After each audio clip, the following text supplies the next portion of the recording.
Bonjour à tous, bienvenue sur Prodify. Aujourd'hui une vidéo sur le token Arbitrum et surtout comment bien le faire fructifier pour augmenter son nombre de tokens. Arbitrum, vous le connaissez tous, donc c'est un layer 2 évidemment d'Ethereum. Il est très très connu maintenant, surtout suite à l'airdrop. Alors j'espère pour vous que vous avez été bénéficiaire de cet airdrop. Autrement, il est également possible de l'acheter, hein, bien évidemment. Les prix sont encore tout à fait acceptables, on est aux alentours de 1,20 $. Donc ça reste un investissement, un très bon investissement pour le prochain bull run. Et nous allons voir donc aujourd'hui où est-ce qu'on peut le placer pour pouvoir faire des rendements sur ce token. À tout de suite.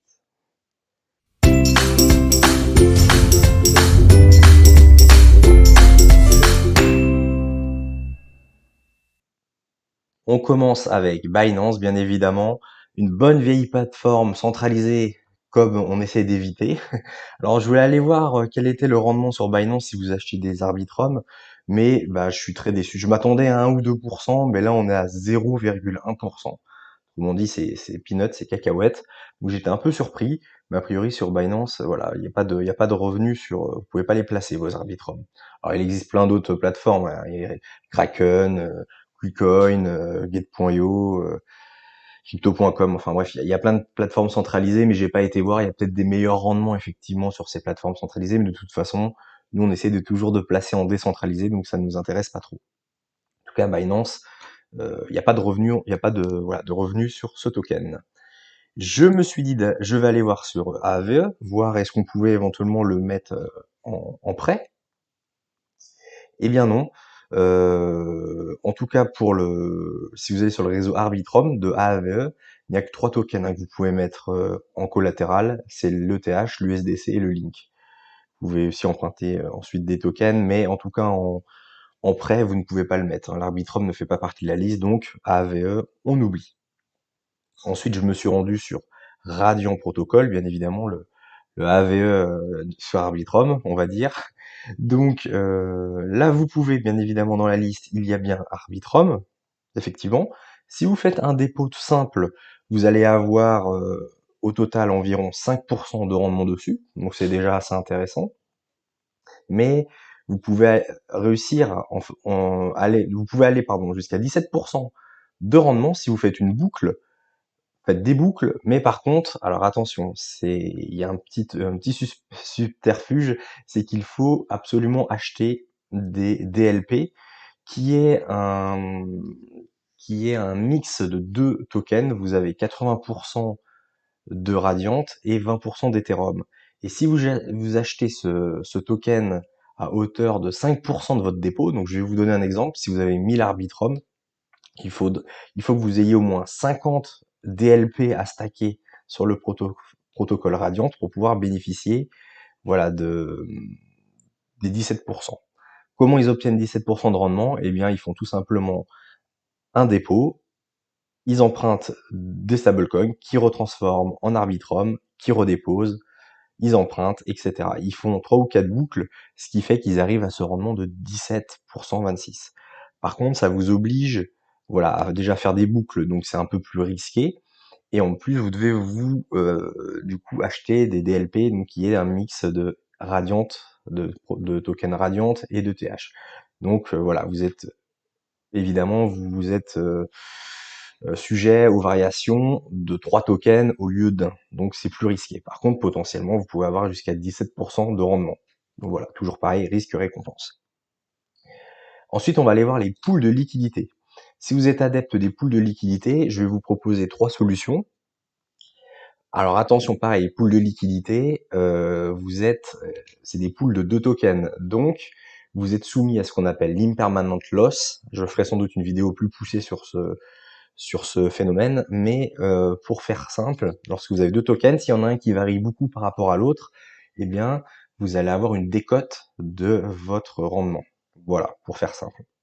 Plus les tokens sont proches, moins il y aura d'impermanent loss. Si vous mettez Ethereum, là, il n'y en aura pas du tout, bien évidemment, ou deux stablecoins, il n'y en aura pas du tout. Par contre, si vous mettez un stablecoin et de l'ETH, là, l'impermanent loss risque d'être assez important, puisque dès que l'Ethereum va monter ou descendre, voilà, la différence de prix entre les deux va être importante. Donc, essayez de mettre des tokens qui se rapprochent plutôt, en général, dans les pools de liquidité, ou alors au moins du même univers. Là, par exemple, on va chercher des pools Arbitrum Ethereum, donc on peut considérer, pardon, que lorsque l'Ethereum va monter, Arbitrum va plus ou moins le suivre, vu qu'il est dans cet écosystème. On va aussi regarder les pools Arbitrum USDC, qui sont en général, qui ont un pourcentage, un rendement meilleur. Par contre, voilà, vous risquez d'avoir plus d'impermanent loss. Donc, voilà, il faut jongler, faut faire le pour et le contre. Donc, nous allons nous intéresser à Camelot pour commencer. Donc, qu'est-ce que Camelot peut proposer en pool de liquidité? On a notamment une pool Arbitrum ETH qui peut nous intéresser. On voit qu'il y a un rendement de 35% dessus, donc c'est super intéressant. Et si on descend un petit peu, on va voir qu'il y a également une pool Arbitrum USDC à 38% de rendement. Mais attention, USDC, voilà, comme je vous disais tout à l'heure, l'impermanent loss va sans doute être supérieur. Donc là, il n'y a pas de grosse différence, donc je vous conseille plutôt d'aller éventuellement sur celle-là, Arbitrum ETH. Si vous souhaitez une pool un petit peu plus safe, vous pouvez utiliser bien évidemment Uniswap, hein, qui est un plus gros protocole, donc plus safe. Vous allez trouver une paire ETH Arbitrum qui paye à 28% de rendement, quasiment 29%. Donc c'est quand même super intéressant.